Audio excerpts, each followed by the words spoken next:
ایک مثال دی جاتی ہے کہ اگر آپ نے ایک ہی کام 15 سال تک کیا ہے تو وہ 15 سال کا ایکسپیرینس نہیں ہوگا بلکہ وہ ایک دن کا ایکسپیرینس ہوگا جو کہ آپ نے 15 سال تک کیا ہے۔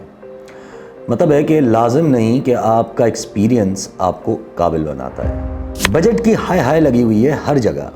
بجٹ میں گھسنے سے پہلے ایک ہی خبر میں 2 طریقوں سے بتاؤں گا، باقی لوگ خود سمجھدار ہیں۔ اسحاق ڈار صاحب 3 یا 4 بار فائنانس منسٹر رہ چکے ہیں۔ انہوں نے نون لیگ کی گورنمنٹ میں کنزیکٹیو بجٹ پیش کیا ہے۔ ان کا بہت ایکسپیرینس ہے اور اس ایکسپیرینس کی وجہ سے ان کی اکنامک پالیسیز پہ بہت مہارت ہے۔ اس لیے حامد میر صاحب نے ان کے دور میں ان کی پالیسیز کو ڈائنامکس بھی کہا تھا، تو ظاہر ہے آپ سمجھ سکتے ہیں کہ بجٹ کیسا ہوگا۔ دوسری طرف اسحاق ڈار صاحب نے بیشتر بجٹس پیش کیے ہیں، بیشتر اکنامک پالیسیز امپلیمنٹ کروائی ہیں، اور اس باوجود بھی پاکستان کی اکنامی کی حالت یہ ہے، اور اتنے مشکل حالات میں معاشی ڈور پھر اسی انسان کے ہاتھ میں ہوگی تو آپ بالکل سمجھ سکتے ہیں کہ یہ بجٹ کیسا ہوگا۔ آسان الفاظ میں یہ بجٹ پھر ڈائنامکس کی پالیسیز پہ بنایا ہوا ہے، نہ کہ اکنامکس پہ۔ ویسے ڈائنامکس اور اکنامکس میں فرق کیا ہے؟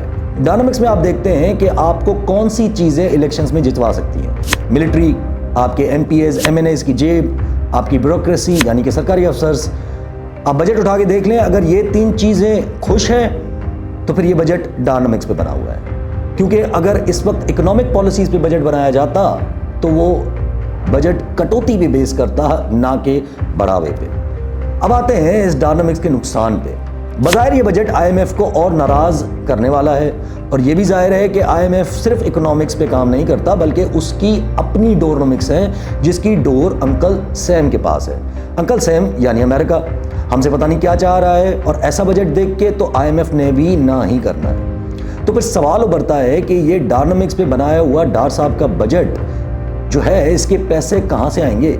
کہیں سے نہیں، جس کا مطلب یہ بجٹ صرف الیکشنز کی حد تک ہے، اور اسمبلیز وقت سے پہلے توڑ کے بھاگیں گے، اور پھر کیئر ٹیکر آ کے ریوائزڈ بجٹ دیں گے جس میں مشکلات ہی مشکلات ہوں گی، اور پھر وہ کیئر ٹیکر کب تک چلتے ہیں وہ ہم شکلیں دیکھ کے سمجھ جائیں گے۔